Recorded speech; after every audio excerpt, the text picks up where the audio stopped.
반갑습니다. 오늘은 좀 갈 길이 멀기 때문에 바로 말씀으로 한번 들어가 보도록 하겠습니다. 좀 지연되면 제가 더 빨리 말하도록 하겠습니다. 네, 장난이고요. 하나님께서 적절한 때에 끝나게 해주실 겁니다. 우리가 계속해서 이 대제사장의 의복에 대한 말씀을 살펴보고 있어요. 우리가 저번에 다 나누지 못했던 이 대제사장의 의복에 관한 말씀을 한번 다시 들어가 보도록 하겠습니다. 출애굽기에서는요, 대제사장이 이런 옷을 입고 있음을 우리에게 말해주고 있습니다. 너는 에봇 받침, 겉옷을 전부 청색으로 하되 두 어깨 사이에 머리 들어갈 구멍을 내고 그 주위에 갑옷 깃같이 깃을 짜서 찢어지지 않게 하고, 지금 대제사장의 겉옷을요, 지금 다 청색으로 되어 있다고 얘기해주고 있습니다. 근데 우리가 저번 주에 이 청색이 어떤 것을 상징한다고 했죠? 성경에서 은혜를 나타낸다라고 했어요. 자, 그런데 이게 좀 글로만 보면 옷이 잘 이해가 안 되죠? 우리 그림으로 한번 보도록 하겠습니다. 자, 보시면 대제사장이 있습니다. 대제사장이 먼저 그 흰색 세마포 옷을 입고 있어요. 자, 근데 이 흰색 세마포 옷은 또 성경에서 어떤 것을 상징합니까? 이 맑고 깨끗한 의를 상징하는 거예요. 하나님의 공의를 나타내는 겁니다. 근데 이 제사장이 만약에 이 흰색 옷만 입고 있으면 어떻게 해요? 우리는 하나님 앞에 나아가지 못할 겁니다. 그 하나님의 완전한 공의 앞에 우리의 연약함과 우리의 부족함은 정죄당하고 우리는 죄의 삭슨 사망이므로 괜히 함부로 나아갔다가 죽게 될 거예요. 근데 너무나 감사하게도 지금 이 흰색 옷이 어떻게 돼 있어요? 청색 옷으로 덮여 있어요. 하나님의 공의가 하나님의 은혜로 덮여 있다는 겁니다. 예수 그리스도께서 자신의 생명으로 가장 비싼 값을 치렀지만 우리에게 값없이 주신 바로 그 은혜를 말하는 거예요. 그래서 우리는 부족하고 연약하고 실수하고 이번 주 허물이 아무리 많았더라도 오늘도 우리는 담대하게 주님의 은혜의 보좌 앞에 나아가서 우리에게 필요한 은혜를 받을 수 있는 것인 줄 믿습니다. 그런데 여기서 또 보면요, 강조하고 있는 게 있어요. 지금 여기서 이 옷을 어떻게 만드느냐? 찢어지지 않게 하래요. 상식적인 얘기잖아요. 옷을 만들 때 찢어지지 않는 옷을 당연히 만들어야 되는 겁니다. 근데 굳이 성경에서 이 옷 깃에다가 옷 얼굴 넣는 구멍에다가 깃을 대서 옷이 찢어지지 않게 하라라고 그 디테일을 우리에게 설명해 주고 있습니다. 그러니까 의미가 있다라는 거예요. 그럼 이것은 우리에게 어떤 의미를 주는 겁니까? 대제사장의 이 은혜의 사역은요, 결코 멈춰지지 않는다라는 것을 말해주시는 겁니다. 설명해 드릴게요. 이 성경시대 당시를 보면요, 이스라엘의 문화는 자신들이 슬픔을 느끼거나 누군가를 애도할 때 자신의 옷을 찢었습니다. 그러니까 옷을 찢는 것은 슬픔의 표현이었어요. 근데 구약의 율법에 제사장들은 결코 옷을 찢지 말 것을 명령하고 있다는 겁니다. 한 가지 예를 들면요, 대제사장 아론의 아들들이 있었습니다. 대제사장의 아들이면 그들도 제사장인 겁니다. 이 제사장들이 성막에서 섬기고 있었어요. 그런데 그들이 율법을 어깁니다. 여호와께서 온 불이 아니라 다른 불로 제사를 드리다가 죽게 됩니다. 자, 이것이 율법을 어긴 것이긴 하지만 이 아버지인 아론의 입장에서 보면 뭐예요? 아들이 죽은 겁니다. 개인적으로는 굉장히 큰 슬픔이라는 거예요. 근데 그 당시에도 하나님은 이 제사장 아론에게 말하기를 너의 옷을 찢지 말라고 해요. 그리고 장례를 치르러 이 회막 밖으로 나가지도 말라고 말하는 것을 보게 됩니다. 그러니까요, 제사장은요, 지금 자신의 슬픔과 감정에 따라 제사장의 자리에 서 있는 게 아니라 이스라엘 온 백성들을 대표해서 그 자리에 서 있음을 말해주는 겁니다. 이 대제사장의 사역은요, 사사로운 감정이나 상황이나 문제에 따라서 결코 멈춰질 수 없다라는 것을 우리에게 말해주는 거예요. 자, 우리의 대제사장 예수님도 한번 보세요. 그 겟세마네 동산에서 우리의 모든 스트레스와 고뇌를 짊어지시고 피땀 흘려 기도하실 때도, 또 이게 너무 무거워서 하나님 제발 이 잔을, 아버지여 이 잔을 내게서 지나가게 하옵소서, 그렇게 기도하실 때도, 십자가에서 창에 찔리고 못에 박히고 수치와 모욕을 감당하고 아버지께로부터 완전히 버림받는 그 극한의 고통 가운데서도 주님은 그 자리를 떠나지 않으셨다라는 겁니다. 그 모든 고난을 감당하심으로 우리의 구원을 완성하여 주신 줄 믿습니다. 그러므로 우리의 대제사장은요, 우리의 연약함이나 슬픔과 어떤 아픔, 사사로운 문제라고 하더라도 우리의 어떤 연약함을 공감하지 못할 제사장이 아니라는 거예요. 그가 돕지 못할 문제는 없다라는 거예요. 우리의 어떤 허물과 연약함이 그분을 실망시켜서 그의 은혜의 사역을 절대로 멈출 수 없다라는 겁니다. 자, 그래서요, 구약의 이 아론의 제사장부터요, 예수님 시대까지 제사장의 사역은 율법 아래에서도 계속됩니다. 율법 아래에서도 이 제사장 직분이 계속 남아있어요. 그리고 예수님이 오셨을 당시에는요, 심지어 대제사장이 2명이었습니다. 원래 대제사장은 1명이어야 돼요. 근데 2명이 있다는 말은 어떤 의미냐면 제사장 직분이 지금 타락했다라는 거예요. 자, 지금 그때 대제사장이 안나스와 가야바라는 사람이 있었습니다. 안나스는 가야바의 지금 장인어른이에요. 그러니까 지금 마치 대제사장직이 어떤 권력처럼 그들에게 독점되고 있는 그런 부패한 모습을 보여주고 있는 겁니다. 흥미롭게도요, 안나스의 이름의 뜻은 뭐냐면요, 은혜입니다. 요하난, 한나, 동일한 어근을 공유하는 단어예요. 또 이 가야바는요, 그 어근을 케파로 추정해요. 그러니까 이 케파는 뭡니까? 베드로의 또 다른 이름 게바를 나타내는 거예요. 그 뜻은 돌, 반석을 의미합니다. 성경에서 돌과 반석은 때로 율법을 의미해요. 그러니까 지금 제사장 직분이 은혜와 율법이 섞여 있는 그런 모습을 보여주는 겁니다. 자, 사실요, 제사장 직분은 은혜 아래, 율법 아래에 있을 때도요, 그들이 율법 아래에서 율법을 어기고 저주를 받고 죽지 않도록 하기 위한 하나님의 은혜의 방편이었습니다. 그들이 율법을 어겨도 제사장들이 동물의 제사를 드려서 그 피로 그들의 죄를 덮음으로 말미암아 그들이 계속해서 하나님의 축복과 은혜를 받게 하기 위한 하나님의 은혜의 수단이었어요. 물론 율법 아래에서 제한은 있었지만, 자, 그런데 지금 이 가야바는 어떻게 하고 있었어요? 자신도 율법을 어기고 있을 뿐더러 죄 없으신 예수님을 정죄하고 죽이려고 하고 있었다는 겁니다. 가야바는 예수님을 신문했어요. 당신이 정말 하나님의 아들 그리스도가 맞습니까? 그러자 예수님은 어떻게 해요? 침묵하십니다. 도살장으로 끌려가는 어린 양과 같이 잠잠하셨어요.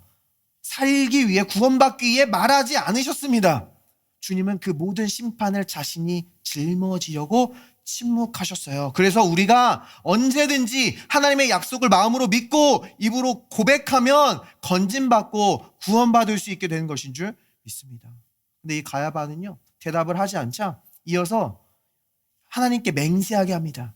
너가 아버지 하나님의 이름으로 맹세하여도 정말 하나님의 아들 그리스도가 아니냐?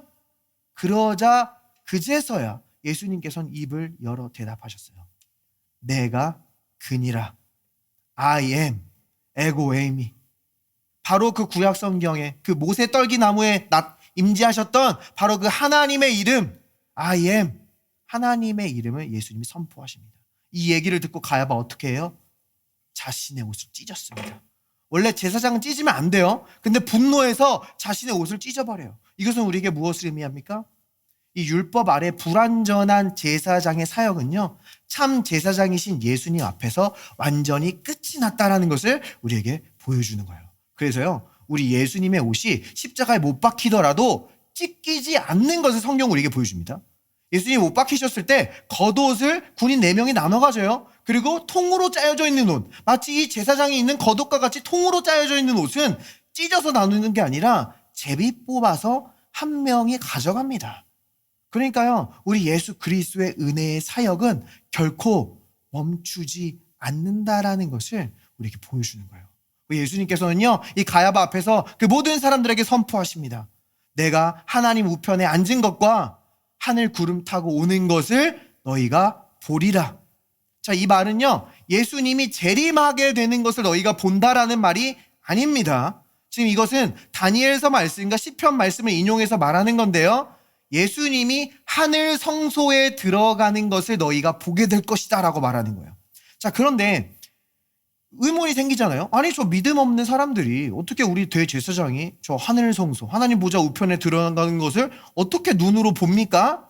자, 근데 여기서 보게 되리라라는 이 뉘앙스가요, 단지 눈으로 보게 된다라는 게 아니라 우리가 그 어떤 실체를 이 세상에서 경험하게 되고 드러나게 되고 부인할 수 없게 되는 것을 말하는 겁니다. 그럼 예수님이 하늘 성소에 들어가면요, 이 땅에서 우리는 무엇을 경험하고 무엇을 보게 되는 겁니까? 자, 이 다니엘서에 보면요, 이 예수님이 구름 타고 하나님 성소 앞으로, 하나님 보좌 앞으로 딱 이끌려갈 때 어떤 일이 일어나냐? 하나님께서 예수님에게 권세와 영광과 나라를 주십니다.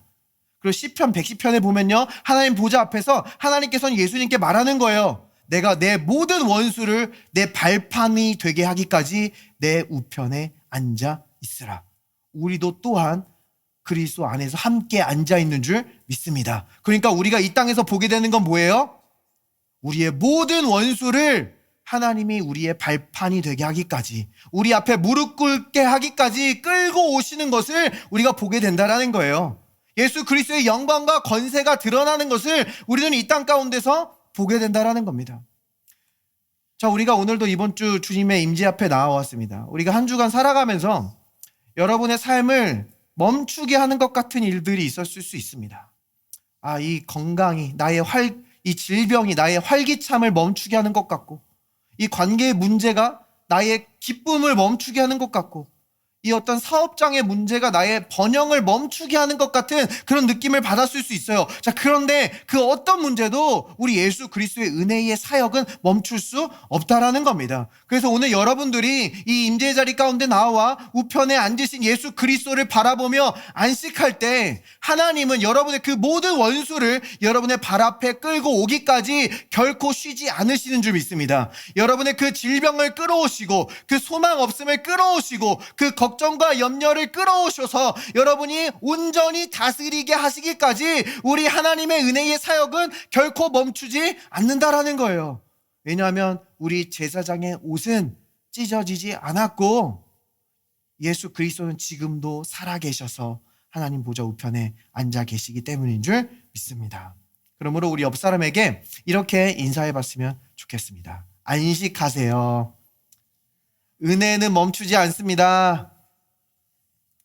주님, 이 시간 우리가 말씀을 통해 또한 예수 그리스도를 바라보길 원합니다. 우리가 한 주간 살아가면서 세상에서 묻었던 걱정과 염려와 부정적인 모든 것들은 말씀의 물로 이 시간 씻어주시고, 우리가 주님을 볼 때 영광에서 영광으로 번화되도록 주님의 권세와 능력을 드러내어 주시옵소서. We pray in Jesus' name. Amen. 네, 우리가 조금 더 이 제사장의 겉옷에 관한 말씀을 이어서 살펴볼게요. 지금 이 겉옷이 온통 청색으로 되어 있다라는 말씀을 나눴습니다. 근데 이 디테일을 성경은 또 우리에게 보여주고 있어요. 그 옷자락에 관한 말씀입니다. 성경은 우리에게 이렇게 얘기해요. 그 옷 가장자리로 돌아가며 청색, 자색, 홍색 실로 성류를 수놓고 금방울을 간격을 두어 달되 그 옷 가장자리로 돌아가며 한 금방울, 한 성류, 한 금방울, 한 성류가 있게 하라. 자, 그 청색 겉옷, 이 옷자락을 보면요, 지금 성류와 금방울이 달려있는 것을 보게 됩니다. 그런데 성경에서 이 성류가 어떤 것을 상징하는 열매였죠? 성류는 이 포도나무와 무화과와 성류, 이렇게 세트로 계속 반복해서 성경에 등장하는 것을 보게 됩니다. 바로 이 세 가지 열매는요, 하나님이 주신 그 가나안 땅의 풍요로움을 상징하는 거예요. 포도나무, 무화과, 성류. 자, 그러면 이스라엘 백성들이 자꾸 애굽의 노예 생활로 돌아가려고 하고 그때를 추억하면서 막 먹고 싶다고 한 그 채소들은 성경에서 뭐라고 소개합니까? 참외, 양파, 마늘, 부추, 이런 것들을 얘기해주고 있어요. 자, 이 채소가 나쁘다는 게 아닙니다. 건강에 좋은 음식들이죠. 근데 지금 이게 상징하고 있는 게 있어요. 이 애굽의 채소들은요, 모두 땅에서 뽑아야 돼요. 허리를 숙여서 그것을 캐내야 되는 겁니다.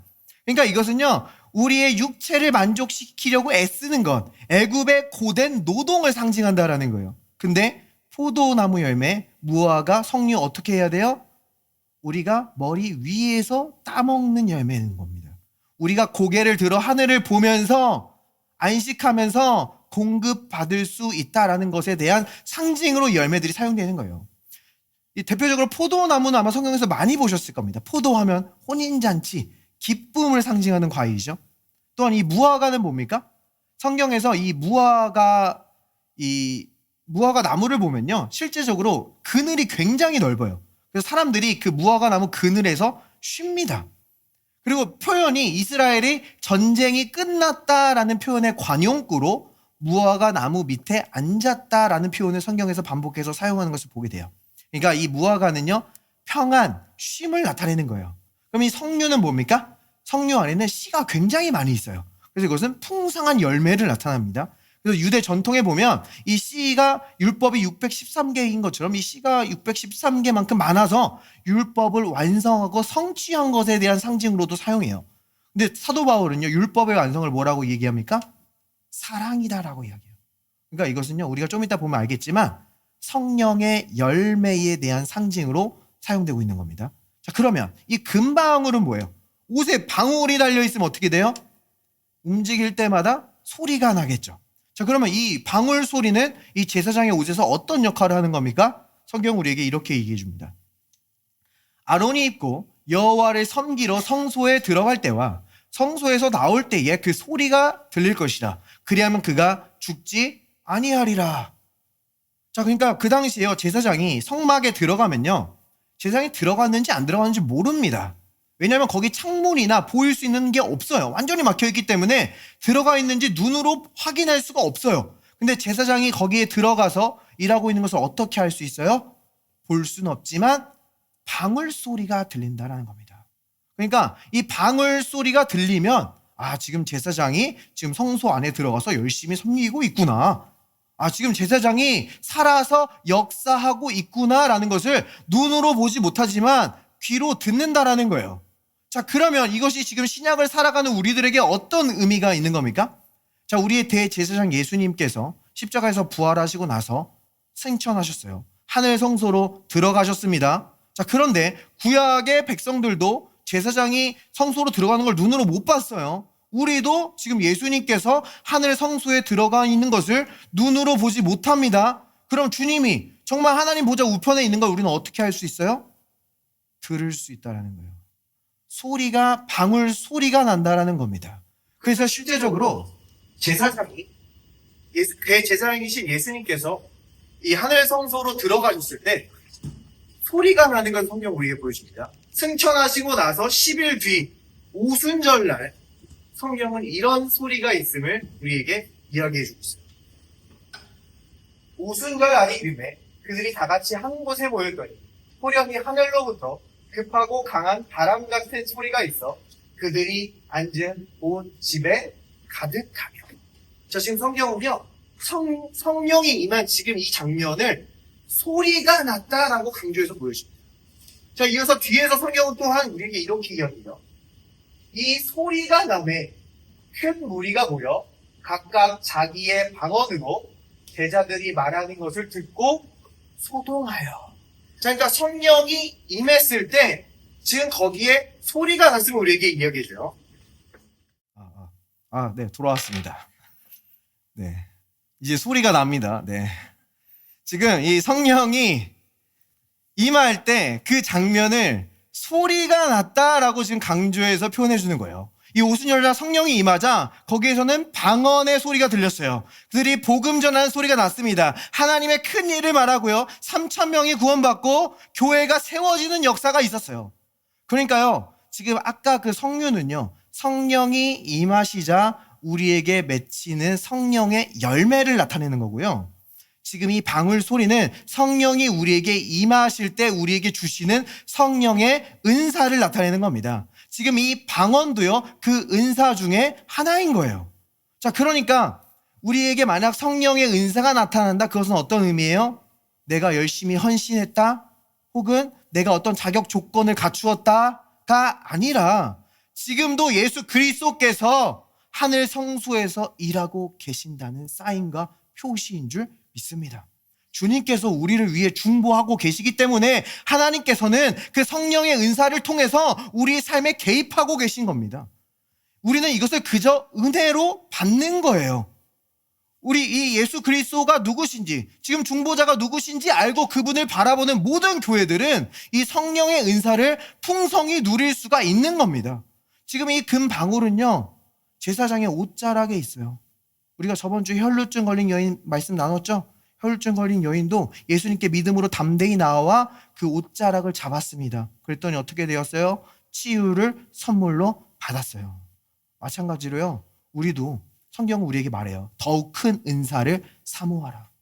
여러분이 믿음으로 주님 앞에 나와 손을 뻗어 그것을 받기를 원하면 주님께서는 여러분에게 필요한 그 은사들을 반드시 베풀어 주실 줄 믿습니다. 갈라디아서는 우리에게 분명히 얘기하죠. 너희에게 성령을 주시고 너희 가운데에서 능력으로 행하시는 이의 일이 율법의 행위로냐 듣고 믿음으로냐. 오늘 이 말씀이 선포될 때 하나님께서는 여러분이 그 은사를 취할 수 있는 믿음을 부어주실 줄 믿습니다. 자, 근데요, 이 지금 옷자락에 금 방울만 달려있는 게 아니에요. 여기에 석류가 같이 달려있는 것을 보게 됩니다. 자, 이것을 글로만 설명하면 힘드니까 이 그림으로 한번 보면요. 클로즈업 하면 지금 이 옷자락에 석류 하나, 한 금방울, 한 석류, 한 금방울, 한 석류가 아주 조화롭게 달려 있습니다. 자, 만약에 여기에 금방울만 달려 있으면 어떻게 됩니까? 굉장히 시끄럽겠죠? 굉장히 시끄러운 소리가 날 겁니다. 그런데 지금 이 열매가 달려 있음으로 말미암아 시끄러운 소리가 아니라 이 자연스러운 소리가 날 수 있도록 그 소리를 상쇄시켜주고 있는 거예요. 그래서 사도 바울이 말씀하신 거 기억나십니까? 내가 아무리 천사의 말을 하고 방언을 말한다 할지라도 사랑이 없으면, 열매가 없으면 그것은 울리는 꽹과리 소리와 같다. 내가 산을 옮길 만한 믿음이 있어도, 자, 믿음도 은사입니다. 믿음의 은사 말해주고 있어요. 산을 옮길 만한 믿음이 있어도 사랑이 없으면 그것은 아무 유익이 없다라고 이야기해요. 우리가 저번 주에 이 제사장의 가슴과 어깨에 대해서 나눴습니다. 그러니까 우리가 그분의 사랑을 누릴 때에 그분의 능력, 어깨는 따라오게 된다라는 그런 말씀을 나눴어요. 그러니까 우리에게 아무리 많은 능력과 은사가 부어져도 거기에 사랑이 없으면요, 그것은 아무런 유익이 없다라는 거예요. 왜냐하면 우리에게 은사와 능력이 부어지는 이유가 하나님께서 우리를, 이 교회들을 얼마나 사랑하시는지 나타내기 위함이기 때문입니다. 그래서 언제나 이 은사와 열매는 같이 가야 되는 거예요. 성경에서 그래서 이 방언의 은사, 예언의 은사, 능력 행함의 은사, 믿음의 은사, 9가지 성령의 은사를 얘기하죠. 또 사랑, 희랑, 화평, 온유, 절제, 성령의 9가지 열매를 이야기합니다. 둘 다 9개예요. 같이 가야 된다라는 걸 말해주는 거예요. 물론 이 사람들의 눈에는 은사가 먼저 눈에 띌 수 있어요. 시끄럽잖아요. 소리 납니다. 그래서 교회들이 은사가 많은 사람들을 먼저 리더십에 막 올려버립니다. 은사가 많으니까. 그런데 그 소리가 교회에 소란을 일으키게 되는 안타까운 모습들 많이 보게 됩니다. 은사는 많은데 무례해요. 할 줄 아는 건 많은데 배려하지 못하고 질서에 순종하지 못합니다. 사도 바울이 사역하는 고린도 교회도 그런 일이 많이 일어났어요. 그래서 사도 바울은 언제나 은사를 질서 가운데 사용하고 성령의 열매와 함께 있을 것을 우리에게 권면해주고 있습니다. 우리 그레이스 하우스에는 은사와 열매, 이 2가지 모두가 함께 나타나게 될 줄 믿습니다. 자, 또한 이 은사와 열매가 어디에 나타나냐? 지역 교회 가운데서 발견된다라는 거예요. 자, 우리가 물론 어디에서 예수님을 믿었든 예수님을 믿는 곳에서 여러분 안에 성령이 내주하게 되는 줄 믿습니다. 자, 근데 성령이 내주하는 것과 위로부터 능력을 덧입는 것은 또 다른 문제라는 거예요. 그래서 이 제자들이 오순절날 언제 성령이 임했어요? 함께 모여 기도하고 있을 때 성령의 능력이 강력하게 임하는 것을 보여줍니다. 사도 바울도요, 언제나 은사를 설명할 때 이 은사들은 공동의 유익을 위해서, 이 교회를 세우기 위해서 하나님께서 우리에게 선물로 주시는 것이다 얘기해요. 그러니까 이 은사와 열매는요, 어떤 이 세상의 종교 시스템처럼 내가 막 수행하고 단련하고 연단해서 우리가 취할 수 있는 무언가가 아니라는 겁니다. 우리는 그리스도의 몸과 연결돼야 되는 거예요. 자, 그래서 요즘 이 사단이 하는 일들이 뭡니까? 자꾸 교회와 교회 리더들에게 실망하게 해서 교회를 떠나게 한다는 거예요. 지금 이 유튜브를 보고 계시는 분들 중에도 제 주변에는 건강한 리더도 없고 건강한 교회도 없습니다 라고 이렇게 얘기하실 수 있는 분들이 있을 수 있습니다. 자, 그런데 만약에 그런 교회가 없다고 한다면 여러분이 여러분에게 보내주신 영혼들과 연결되는 거예요. 그분들에게 복음을 전하고 그분들을 권면하고 세우는 겁니다. 그럼 거기에서 성령의 열매와 은사가 나타날 거예요. 거기에 교회가 세워질 겁니다. 자, 그런데 여러분이 지금 어떤 영혼들도 살리고 있지 않고 건강한 교회도 없다라고 말만 하게 한다면 그것은 여러분의 은사와 열매가 나타나지 못하게 제한하고 방해하는 사단의 전략일 수 있다라는 겁니다. 우리는요, 우리 자신을 넘어가야 돼요. 우리 자신이 이 작은 개인이 아니라 나보다 훨씬 더 큰 그 그리스도의 몸의 한 지체임을 우리가 볼 수 있다면요, 우리의 머리이신 예수 그리스도부터 풍성한 기름 부음이 그곳 가운데 반드시 흘러가게 될 줄 믿습니다. 그래서 우리가 너무나 잘 알고 있는 시편 133편은 이렇게 노래하는 것을 보게 됩니다. 보라, 형제가 연합하여 동거함이 어찌 그리 선하고 아름다운고, 머리에 있는 보배로운 기름이 수염 곧 아론의 수염에 흘러서 그의 옷깃까지 내림 같고, 헐몬의 이슬이 이 시온의 산들에 내린 같도다. 거기서 여호와께서 복을 명령하셨나니 곧 영생이로다. 자, 이 시편의 제목이 뭐냐면요, 성전으로 올라가는 노래입니다. 그래서 이스라엘 백성들은 실제로 절기 때마다, 명절 때마다 모두 예루살렘에 모여서 거기서 하나님께 같이 예배했습니다. 그 예루살렘은 실제로 오르막길이거든요. 그래서 그 성전에 올라가면서 다 이 노래를 부르는 거예요. 아, 이 연합이 얼마나 아름다운가. 바로 그곳에 기름 부으심이 있다. 바로 그곳에서 여호와께서 복을 명령하셨다. 자, 그래서 저는 이 그레이스 하우스에 예배하러 이렇게 올라갈 때마다 늘 느껴지고 기쁜 시간이 있습니다. 바로 이 그레이스 하우스의 찬양 시간이에요. 이 풍성한 기름 부음이 느껴집니다. 이 설명할 수 없는 그 평안이 임하는 것을 보게 돼요. 그렇지 않습니까? 네, 다 동의하는 줄 믿습니다. 네, 이 기름 부으심은요, 결코 모방할 수 없어요. 따라할 수 없어요. 자, 우리가 저번에 기름 부음의 재료들을 좀 살펴봤는데요, 그 재료를 만들 때 하나님께서 뭐라고 말씀하셨죠? 이것과 똑같이 만들지 못하도록 명령하셨습니다. 그러니까 기름 부음은 모방할 수 없다는 거예요. 우리가 어떤 기름 부으심 있는 찬양 인도자의 어떤 멘트를 따라하고 그분의 발성과 창법을 따라할 수 있어요. 배울 수 있죠. 그런데 그 기름 부으심을 결코 재현해낼 수는 없다라는 겁니다.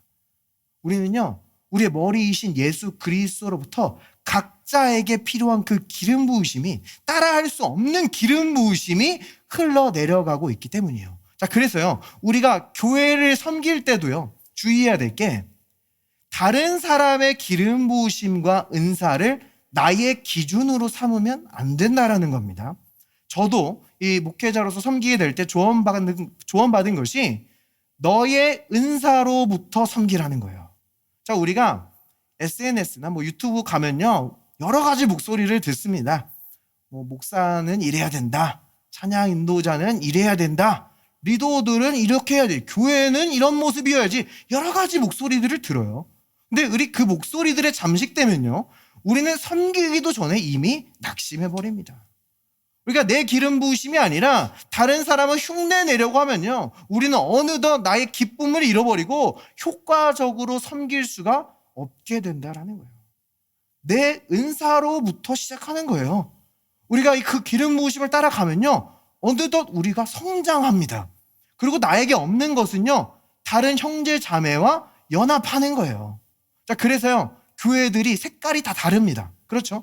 왜냐면 그 리더들이 각각 다른 은사를 가지고 이끌고 있기 때문이에요. 그래서 여기서는 이런 부족들이 모이고요, 저기서는 저런 부족들이 모이는 거예요.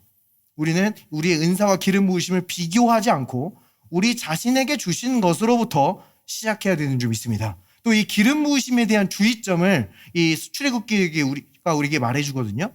이 기름을 부을 때에 살에다 붓지 말래요. 육체에다 붓지 말래요. 이것은 무엇을 의미합니까? 신약 성경에서 이 육에 속한 자들은 성령의 일들을 받지 아니한다라는 것을 우리에게 보여주는 겁니다. 여기서 이 육체라는 게 어떤 육체의 정욕, 그 나쁜 것을 의미하는 게 아니에요. 그 정욕, 분란, 다툼, 주술, 분노, 음란, 이런 것들은 육체의 일이라고 성경이 설명합니다. 우리가 육체를 따라갔을 때 마주하는 결과예요. 그럼 육체는 뭡니까? 육신에 속한 사람들, 우리가 이전에 한번 나눴었죠? 그 사람들의 특징은 내가 중심이 된 사람들이에요. 그래서 나의 자원들, 내 힘, 내 의지, 내 재능을 의지하고 신뢰하는 사람들입니다. 우리가 그것을 따라가다 보면요, 우리는 육체의 일을 피할 수가 없게 된다는 거예요. 자, 보세요. 내가 재능이 아무리 뛰어나고 내가 의지력이 아무리 뛰어나도요, 우리는 이 세상에 있는 죄와 사망의 법을 이길 수가 없습니다. 자, 내가 다리에 힘이 엄청 세서 내 점프력이 너무 좋아도 이 세상의 중력의 법칙을 이길 수 없어요. 그렇죠? 그것과 마찬가지로 내 의지력과 재능으로는 죄와 사망의 법을 이길 수 없어요. 성경에서 유일하게 이길 수 있는 법을 이야기합니다. 마치 중력을 이 우주선의 추진력이 이기는 것처럼 죄와 사망의 법을 이길 수 있는 것은 우리가 영을 따라갈 때 마주하는 생명의 성령의 법뿐인 줄 믿습니다. 자, 이렇게 우리가 지금 계속 성령의 은사, 성령의 열매, 생명의 성령의 법, 영적인 것들을 이야기했어요. 근데 의문이 드시는 분들이 있을 수 있습니다. 이게 다 무슨 소용이지? 이건 전혀 실용적이지도 않은 것 같고, 이런 이야기를 하는 게 도대체 우리에게 어떤 유익이 있나? 라는 의문이 들 수 있어요. 왜냐하면 영적인 건 눈에 전혀 보이지 않기 때문입니다. 자, 그런데 이 우주를 잘 관찰하는 이 과학자들도요, 그들이 증명해낼 수는 없지만 과학적으로 이 보이지 않는 힘에 대해서 부인할 수 없는 모습을 우리가 보게 됩니다. 자, 또한 이 성경도요, 보이는 것은 잠깐이고 보이지 않는 것이 영원하대요. 보이지 않는 것이 더 실제이고 진리인 것을 우리에게 말해주고 있어요. 자, 또한 유다서에서 보면요, 이 마지막 시대의 교회들에게 편지를 하는데 이 영적인 것들에 대해서 경고하고 권면하는 모습을 보게 됩니다. 유다는 원래 구원에 관한 일반적인 이야기를 쓰려고 했어요. 근데 교회에 가만히 들어온 어떤 사람들 때문에 자신이 주제를 바꿨대요. 내가 이것을 꼭 말해야 된대요. 그 의미는 뭐예요? 이 주제가 굉장히 긴급하고 중요한 문제라는 겁니다. 그래서 우리가 왜 자꾸 이런 영적인 것들을 이야기하는지 우리가 유다서를 따라가 보면 좀 더 잘 이해할 수가 있거든요. 우리 유다서를 한번 따라가 볼게요. 유다서는 이 편지를 쓴 목적을 우리에게 이렇게 이야기합니다. 이는 가만히 들어온 사람 몇이 있습니다. 그들은 옛적부터 이 판결을 받기로 미리 기록된 자니 경건하지 아니하여 우리 하나님의 은혜를 도리어 방탕한 것으로 바꾸고 홀로 하나이신 주제 곧 우리 주 예수 그리스도를 부인하는 자니라. 자, 이 경건하지 않은 자들을 어떻게 소개하냐면요, 은혜를 방탕한 것으로 바꾼대요. 이 말은요, 은혜가 마치 죄를 마음껏 지을 수 있는 자격증인 것처럼 보이게 한다라는 겁니다. 지금 이들은 예수를 주와 주제이심을 부인한대요. 영어 성경 보면 그냥 로드와 로드로 나옵니다. 근데 이 로드가 다른 헬라어가 사용되고 있어요. 두 번째 주라는 것은요, 우리가 일반적으로 예수님을 주로 고백한다라고 할 때 사용되는 헬라어 키리오스가 사용되었고요. 첫 번째 주는요, 메타스포스라는 단어인데 이 단어는 마스터, 상전이라는 의미입니다. 그러니까 지금 이 자들이 하고 있는 행위는요, 예수 그리스도께서 우리의 삶에 실제적인 권세가 있음을 믿지 않고 있다라는 겁니다. 그러니까 우리가 주인이 없는 것처럼 행동한다, 이것이 우리가 마음대로 행동하는 것처럼 보입니다. 근데 그것은요, 결과고요, 그 원인이 뭐냐면요, 예수님이 우리의 삶을 붙들고 계시며 우리의 삶을 지키고 계시고 우리의 삶의 권세를 행하신다라는 것을 믿지 않기 때문에 막 사는 결과가 나타나는 거예요. 그래서 이 사람들은요, 자꾸 그 은혜를 나의 죄를 타협하는 수단으로만 사용하는 것을 보게 됩니다. 자, 근데 디도서는요, 우리에게 은혜를 어떻게 얘기합니까? 은혜가 나타나서 우리를 양육하고 경건하게 살도록 가르친다라는 거예요. 은혜에는요, 실제적인 능력이 있습니다. 믿으십니까? 우리가 정말로 죄가 용서받았음을 믿고 내가 정말 그리스도 안에서 하나님의 의가 되었고 내게 정죄함이 없음을 믿는다면요, 우리는 과정이 있을지언정 우리는 은혜의 선물들과 의의 선물들로 말미암아 반드시 다스리게 되는 줄 믿습니다. 근데 지금 이 사람들은요, 은혜를 정말 믿지 않고 있었다라는 거예요. 자, 근데 이 사람들이 이렇게 행동하는 데 대해서 유다가 그 배후를 설명해 줍니다. 그 뒤에는 배후가 있다라는 거예요. 세 가지 이야기를 통해서 우리에게 논증해 주거든요. 우리 이야기를 한번 따라가 볼게요. 유다는 이렇게 이야기합니다. 너희가 본래 모든 사실을 알고 있으나 내가 너희로 다시 생각나게 하고자 하노라. 주께서 백성을 애굽에서 구원하여 내시고 후에 믿지 아니하는 자들을 멸하셨으며, 이스라엘 백성들이 광야에서 떨어다니다가 멸망당한 그 이야기를 말해줍니다. 후세대들은 가나안 땅에 들어갔지만 그 전 세대들은 모두 멸망당했죠. 그런데 이것을 바울이 고린도전서 10장에서 어떻게 말해주냐면요, 주를 시험하다가 뱀에게 멸망당했고 불평하다가 멸망시키는 자에게 멸망당했다라고 설명해요. 그 문맥이 뭐냐면 우리 하나님께서 너희에게 신령한 음식을 주셨어. 만나를 주셔서 그들을 공급하셨죠. 그리고 그들이 목마를 때 어떻게 했습니까? 신령한 반석을 주셨어요. 그래서 이 물이 없는 광야에서 반석으로부터 물이 나오는 것을 마실 수 있겠습니다. 근데 바울은요, 그 반석이 바로 우리 주 예수 그리스도다 이야기해요. 그러니까 지금 말하는 게 우리 주님이 너에게 마시게 하고 먹이게 하고 너에게 늘 공급했다. 그런데 그 주님을 신뢰하지 않을 때 우리는 주를 시험하게 되고 원망하게 되고 결국 뱀에게 멸망당하게 되는 것을 우리에게 보여줍니다. 근데 여기서 이 뱀은요, 물론 광야에서 물렸던 그 뱀을 의미하기도 하지만 아담과 하와를 유혹했던 바로 그 뱀, 멸망시키는 자, 사단임을 우리에게 말해주는 거예요. 자, 그러니까요, 이 인간의 타락과 인간의 넘어짐 뒤에는 영적인 배후가 있음을 우리에게 분명히 말해주고 있는 겁니다. 자, 이 다음 설명에서요, 더 분명하게 우리에게 보여줍니다. 이어서 유다는 우리에게 이렇게 이야기해요.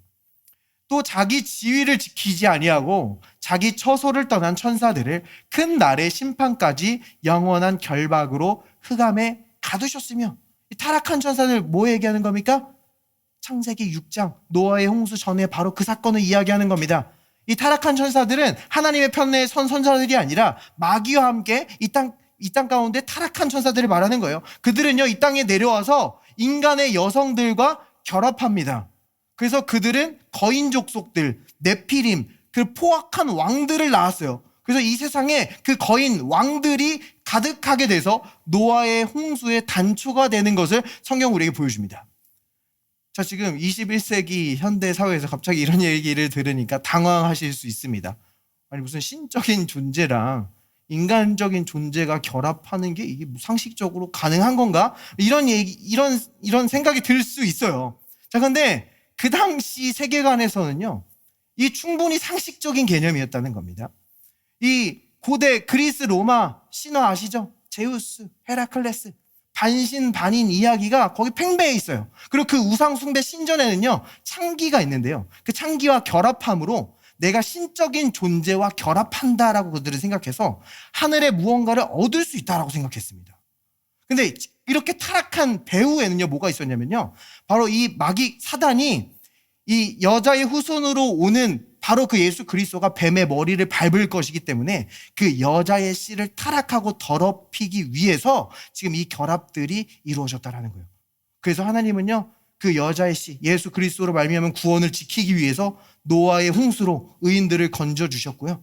그리고 이 홍수 이후에도 천사들이 또 내려옵니다. 그러자 이번에는 이스라엘을 일으켜서 그 가나안 땅의 아낙 자손들, 그 거인 자손들을 물리치십니다.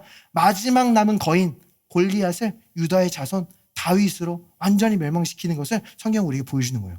그리고 지금 이 구절은요, 바로 그 노아의 홍수 이후에 내려온 천사들을 하나님께서 결박해 두셨다라는 그 사실을 우리에게 보여주는 겁니다. 그러니까 지금 이 타락한 역사 가운데 그 배후에는 너무나 실제적인 영적인 배후가 있음을 우리에게 분명히 말해주고 있는 겁니다. 이 바로 뒤에는요, 이제 소돔과 고모라 얘기 나오거든요. 우리가 잘 알고 있죠. 이어서 이렇게 이야기하는 것을 보게 됩니다. 소돔과 고모라와 그 이웃 도시들도 그들과 같은 행동으로 음란하며 다른 육체를 따라가다가 영원한 불의 형벌을 받음으로 거울이 되었느니라. 이 소돔과 고모라의 타락한 단상을 성경은 어떤 장면을 통해 우리에게 보여주자면, 이 천사 두 명이 그 소돔과 고모라가 멸망하기 전에 아브라함의 조카 롯이 거기 살고 있었잖아요. 그래서 이 조카 롯을 구하러 소돔과 고모라로 갑니다. 천사 두 명이 롯의 집에 들어가니까 소돔과 고모라 사람들 어떻게 했어요? 천사를 끌어내서 겁탈하려고 했어요. 천사를 겁탈하려고 했다는 겁니다. 어떻게 표현해요? 다른 육체를 따라가다가 라고 지금 표현해주고 있어요. 그러니까 지금 이 소돔과 고모라의 이 타락의 단상에도요, 너무나 실제적인 그 영적인 배후가 있음을 우리에게 말해주고 있다는 거예요.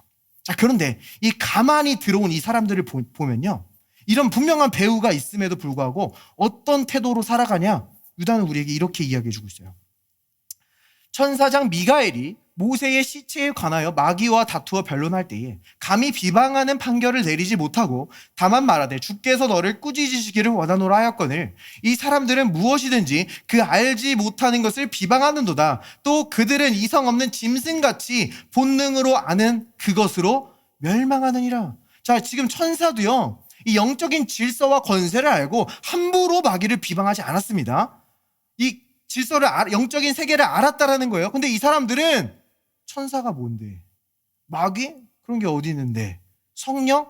성령의 능력이 지금 내게 어떤 영향을 끼칠 수 있는데 지금 알지 못하는 것을, 지금 그 영적인 실제를 전혀 보지 못하고 그것을 비방하고 조롱하는 태도로 살아가고 있음을 보여주는 겁니다. 유다는 뒤에서 그들은 육에 속한 자들이요 성령이 없는 자들이다라고 아주 강력하게 이야기해요. 자, 근데 우리가 이 영적인 실제를 보지 못하면요, 우리는 단지 육적인 감각으로밖에 살아갈 수 없습니다.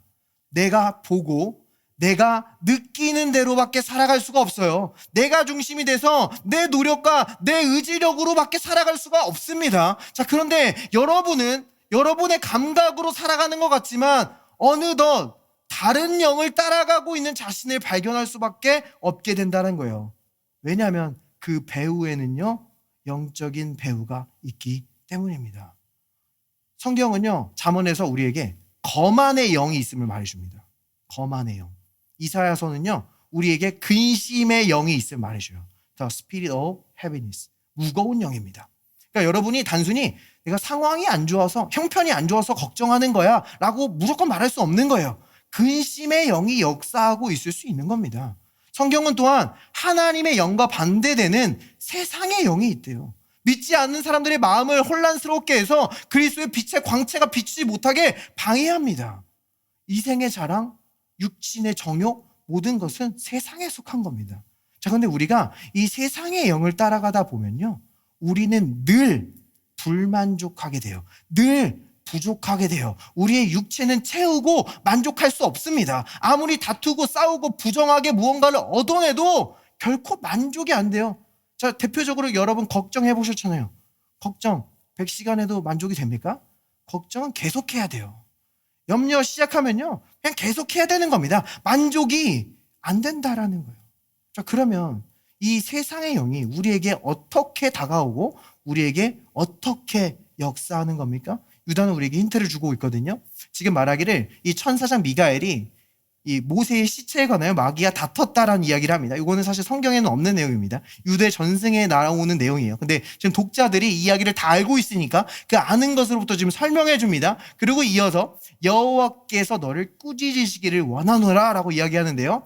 이것이 바로 스가랴서의 장면을 우리에게 떠올리게 하는 거예요. 스가랴서를 인용해서 그 영적인 실제의 장면을 우리에게 보게 합니다. 스가랴서에 우리에게 보여주는 장면이 뭐냐면요, 그 당시 잠시 시대를 설명하면 이 이스라엘 백성들이 바벨론의 포로로 사로잡혀 갔다가 이제 막 다시 이스라엘 땅으로 돌아왔을 때예요. 다 황폐해지고 이제 다시 무너진 성전을 건축하고 있을 때입니다. 초반에는요, 막 호의도 있고 공급도 있고 아주 잘 진행되는 듯 보였어요. 근데 갑자기 방해가 생기고 지연이 생기고 성전 건축이 중단됩니다. 바로 그때 하나님께서는 스가랴 선지자에게 환상을 보게 하세요. 어떤 장면이냐? 하나님의 재판장의 장면을 보여줍니다. 그 앞에 여호수아가 서 있어요. 여호수아는 이 새로 지을 성전의 대제사장입니다. 근데 그를 옆에서 마귀가 정죄하고 고발하고 있었다라는 겁니다. 그러니까 이런 거예요. 하나님, 지금 이 자들 우상 숭배했던 자들이에요. 다시 가나안 땅에 들어오는 거 있어 자격이 없습니다. 이 자들은 새로운 성전을 받을 자격이 없어요. 하나님의 은혜와 축복을 받을 자격이 없습니다. 이렇게 정죄하고 고발하고 있었어요. 그런데 바로 그때 여호와의 천사가 이 여호수아를 중보해주고 변호해주는 장면을 우리에게 보여줍니다. 성경 우리에게 이렇게 이야기해요. 대제사장 여호수아는 여호와의 천사 앞에 섰고 사탄은 그의 오른쪽에 서서 그를 대적하는 것을 여호와께서 내게 보이시니라. 여호와께서 사탄에게 이르시되 사탄아, 여호와께서 너를 책망하노라. 예루살렘을 택한 여호와께서 너를 책망하노라. 이는 불에서 꺼낸 그슬린 나무가 아니냐 하실 때에. 지금 여호와의 천사가 말하는데 여호와께서 직접 말하는 것처럼 보여집니다. 왜 그런 거예요? 여호와의 천사, 바로 이 주의 천사, 구약성경에 계속 나왔던 예수 그리스도의 현현이기 때문입니다. 예수님이 지금 말씀하고 계신 거예요. 여호와께서 너를 책망하시노라. 사단아, 물러가라 라는 거예요. 지금 우리 주님이 우리를 위해 변호하시고 중보하시는 모습을 보여줍니다. 그리고 여호수아에게도 이야기해요. 내가 너의 모든 죄를 제거하여 버렸으니 더러운 옷을 벗기고 아름다운 옷을 입히리라. 자, 그러니까요, 우리가 어떤 일상생활 속에서 어떤 시험된 일을 만날 때는요, 많은 경우 그 배후에 영적인 세력이 있는 겁니다. 아담과 하와가 에덴 동산에서 있을 때 그 뱀이 선악과를 따먹도록 유혹한 거예요. 이 다윗이 교만해져서 인구 조사할 때도요, 사단이 그를 시험했다라고 이야기합니다. 또한 욥에게 어떤 시험된 일들, 막 이상한 일들이 일어날 때 지금 하늘의 법정에서 마귀는 하나님, 이 욥은 다른 꿍꿍이가 있어서 하나님을 섬기는 겁니다 라고 정죄하고 고발하고 있었다라는 거예요. 그러니까 마귀는요, 우리의 삶의 함정을 파놓고 우리가 넘어지면 우리를 정죄하고 고발하기 위해서 준비하고 있다는 겁니다. 그래서 우리가 그 고발을 받아들이게 되면요, 우리는 성령을 따라갈 수가 없어요. 로마서 8장 얘기하고 있죠. 그래서 예수 안에는 더 이상 정죄함이 없느니라. 정죄함이 없어야 그 다음에 영을 따라가고 생명의 성령의 법이 이루어지는 겁니다. 근데 우리가 그 정죄를 받게 되면요, 단지 내 육적인 감각으로 살아가게 되고 어느덧 세상의 영을 따라가게 된다는 거예요. 근데 우리가 이 영적인 실제를 알고 우리의 중보자 예수 그리스도께서 나의 모든 죄를 이미 십자가에서 완전히 사하셨으며 나의 더러운 옷을 벗기시고 나에게 의의 옷을 입혀주신다라는 이 중보자를 분명히 믿고 있으면 사단의 고발과 정죄는 더 이상 여러분의 삶에 소용이 없게 되는 줄 믿습니다. 그 정죄와 고발이 소용이 없으면요, 사단의 유혹과 시험도 힘을 잃어버리는 거예요. 왜요? 여러분이 넘어져도 고발과 그 정죄가 소용이 없어서 그 심판의 불로 여러분을 끌고 갈 수가 없기 때문입니다. 그래서 여러분이 영적인 실제와 이 중보자 되신 예수님을 분명히 믿는다면요, 세상의 영이 여러분을 주관할 수 없고 여러분이 넘어졌던 그 죄에서도 그것을 다스리고 이기는 그 은혜의 능력을 여러분이 실제적으로 경험하게 될 줄 믿습니다. 그래서 유다는요, 마지막으로 이들의 태도처럼 살아가지 말고 이렇게 살아갈 것을 우리에게 권면합니다. 이렇게 이야기해요. 사랑하는 자들아, 너희는 너희의 지극히 거룩한 믿음 위에 자신을 세우며 성령으로 기도하며 하나님의 사랑 안에서 자신을 지키며 영생에 이르도록 우리 주 예수 그리스도의 긍휼을 기다리라. 자, 지금 한글 성경에는 그 뉘앙스가 분명히 안 나타납니다. 인과관계를 어떻게 보여주냐면요, 내 바이블 성경 보시면 by praying이에요. 성령 안에서 기도함으로 거룩한 믿음 위에 너 자신을 세우라는 겁니다. 성령 안에서 기도함으로. 여기서 이 거룩한 믿음이라고 할 때 이 믿음은요, 내 믿음을 말하는 게 아닙니다. 사도들이 우리에게 전해준 복음을 말하는 거예요. 사도행전 보면요, 하나님의 말씀이 흥왕할 때 허다한 제사장의 무리가 이 믿음에 순종하니라 라고 말해요. 여기서 말하는 이 믿음은 예수님이 누구시며 그가 무슨 일을 하셨는지를 이 제사장들도 믿게 되었다라는 것을 말해주는 겁니다. 그러니까 우리가 성령 안에 기도할 때, 성령에서 안에 기도한다는 것은 방언을 포함합니다. 우리가 방언으로 기도할 때 우리가 이 예수 그리스도가 누구시고 그가 무슨 일을 하셨는지 그 견고한 반석 위에 우리가 세워지게 된다라는 거예요. 바울도 우리가 방언하면 우리 자신을 세운대요. 여기서 세운다는 것은 건축 용어입니다. 우리의 영과 혼과 몸이 완전히 세워진다라는 거예요. 우리가 때로는 설거지를 하다가도 우리의 생각이 엉뚱하게 튈 때가 있죠. 내가 어떤 작은 건강 진단 받은 것이 갑자기 내가 불치병에 걸려서 우리 집이 막 어렵게 되는 막 이상한 시나리오로 가고, 막 지금 내 사업에 작은 문제가 갑자기 우리 회사가 문을 닫고 우리 실직해서 막 우리 가세가 기우는 상상으로 가고, 우리 자녀의 작은 문제가 막 엄청난 괴롭힘을 받고 막 이상한 어려움을 당할 것처럼 엉뚱한 생각으로 막 튑니다. 근데 여러분이 성령으로 기도하면요, 여러분의 마음과 생각이 예수님과 그분이 하신 일과 연결되게 된다라는 거예요. 나의 이 아픔이 주님의 치유와 연결되고, 나의 이 닫힌 문이 주님께서 새로 열려주신 기회로 연결되고, 나의 학업의 어려움이, 나의 그 다툼이 주님의 주시는 평안과 화목으로 연결되어서 우리의 영과 혼과 몸이 견고하게 세워지게 된다는 겁니다. 물론 어떤 사람들은 이야기하죠. 방언 그게 무슨 능력이 있어요? 그거 이제 끝난 거 아닙니까? 알지 못하는 것을 비방하고 조롱할 수 있어요. 근데 우리의 그 모든 사건 뒤에 영적인 배후가 있는 것처럼 영적인 해결책도 우리에게 있어야 된다는 겁니다. 그래서 지금 유다는 성령으로 기도하라, 성령 안에서 기도하라 강력하게 권면해주고 있는 거예요. 이어서 어떻게 얘기해요? 하나님의 사랑 안에서 자신을 지키래요. 우리가 기도함으로 그 하나님과 가까이 나아갔으면, 친밀한 가운데 나아갔으면, 그 사랑받는 자리에 나아갔으면 거기 계속 머물러 있으라는 겁니다. 예수님도요, 시험 당하실 때 하나님께서 말씀하셨죠. 너는 내 사랑하는 아들이요, 내 기뻐하는 자라. 다윗이 골리앗을 물리칠 때도 이 골리앗을 물리칠 수 있었던 사람은 이 사랑받는 자라는 이름의 의미를 가진 다윗뿐이었습니다. 우리가 사랑받고 있음을 확실히 알 때에 우리는 시험도 유혹도 이길 수 있게 되는 거예요. 하나님은요, 그 사랑을 십자가에서 분명히 보여주셨습니다. 내가 내 전부를 너를 위해 포기했어. 예수님도요, 내 생명을 내가 너를 위해 포기했단다. 그러니까 우리 주님께 나보다 중요한 것이 없음을 우리가 분명히 할 때에, 내가 주님께 완전히 받아들였음을 분명히 할 때에 우리는 타락한 천사들처럼 우리의 부르신 자리를 떠나는 것이 아니라, 내 책임을 떠나는 것이 아니라, 내 가정을 떠나는 것이 아니라, 그곳이 지금 어려울지라도 주님의 긍휼이 나타날 것을 우리는 신뢰하고 기다릴 수 있게 되는 줄 믿습니다. 마지막으로 유다는 교회에게 이렇게 권면합니다. 어떤 의심하는 자들을 긍휼히 여기라. 또 어떤 자를 불에서 끌어내어 구원하라. 긍휼히 여기고요, 불에서 끌어내래요. 자, 이 불에서 끌어내라는 말이 무엇입니까? 이것은요, 또 스가랴서의 그 말을 인용한 거예요. 자, 아까 여호수아가 마귀에게 막 정죄받고 고발당할 때 성경이 그를 뭐라고 표현합니까? 불에서 꺼낸 그슬린 나무가 아니냐. 자, 그러니까 지금 여기서 하라는 게 뭐예요? 우리 형제 자매들이 마귀에게 정죄당하고 고발당해서 저 불심판으로 끌려가고 있을 때 그들을 꺼내주라는 거예요.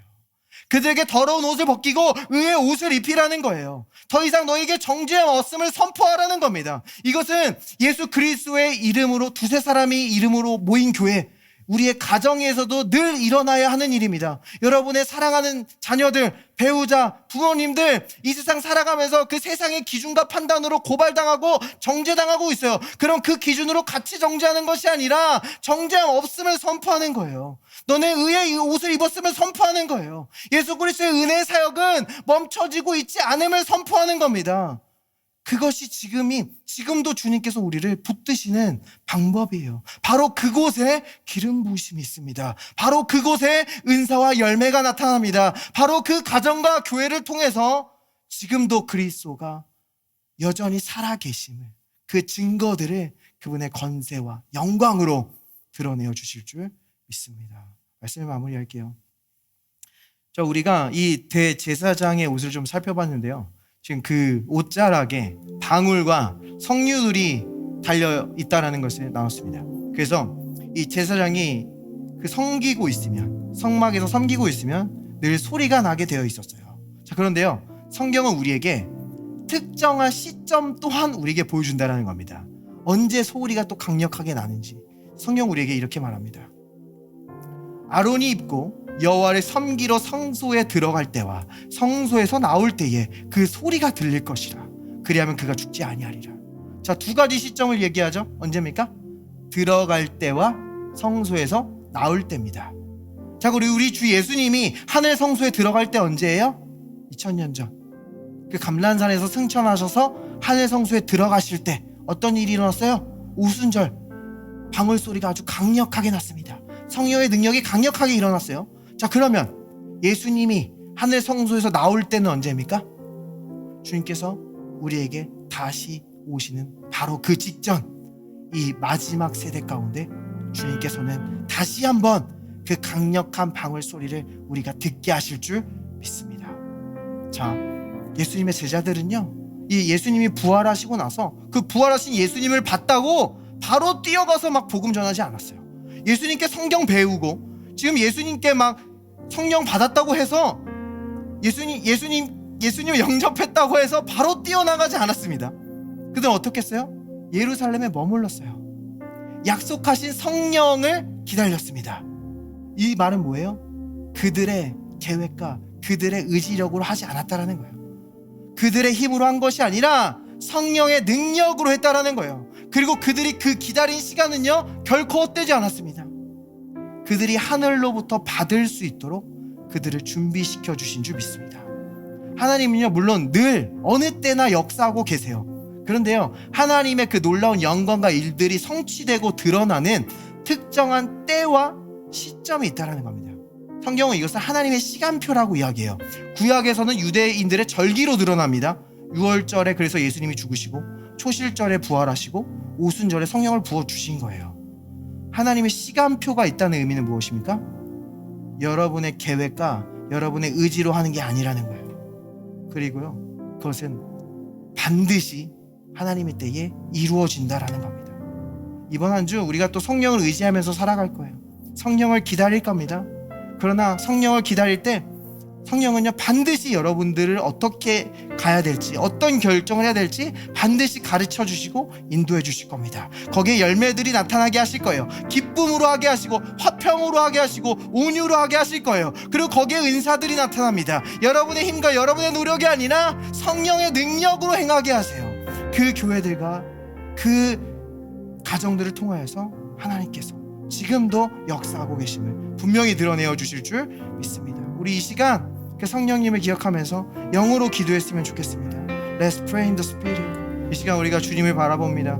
주님, 이 시간 자신의 힘과 자신의 지혜가 아니라 온전히 성령을 의지하며 나아가는 저들에게 주님의 사랑이 얼마나 깊은지, 그분의 어깨가 얼마나 강한지 그들의 삶 가운데 분명히 드러내어 주시옵소서. 그들의 마음 가운데 다가오는 그 영적인 배후의 걱정과 염려를 끊어 주시옵소서. 그 두려움을 끊어 주시옵소서. 그들에게 한없는, 생각할 수 없는 그 하나님의 평강을 임하게 하시고, 그들이 하나님의 지혜를 구하고 하나님의 능력을 구할 때에 그들의 가지 말아야 될 길을 막아주시고, 그들이 내딛어야 될 계단을 분명히 보게 하셔서 주님께서 지금도 그들을 붙들고 계시고 그들을 인도하고 계심을 분명히 드러내어 주시옵소서.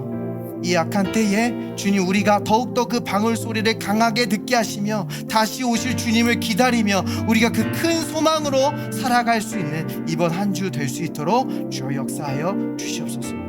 We prayed in Jesus' name. Amen. 네, 이 좋은 예수님을 아직 영접하지 않으신 분이 있다면 저와 함께 기도해 보겠습니다. 예수님, 나의 모든 죄를 제거하시고 내 더러운 옷을 벗기시고 아름다운 옷을 입히시니 감사합니다. 내 옆에 있는 형제 자매들과 연합함으로 기름 부음을 부어 주시옵소서. 예수님의 이름으로 기도합니다. 아멘. Praise the Lord.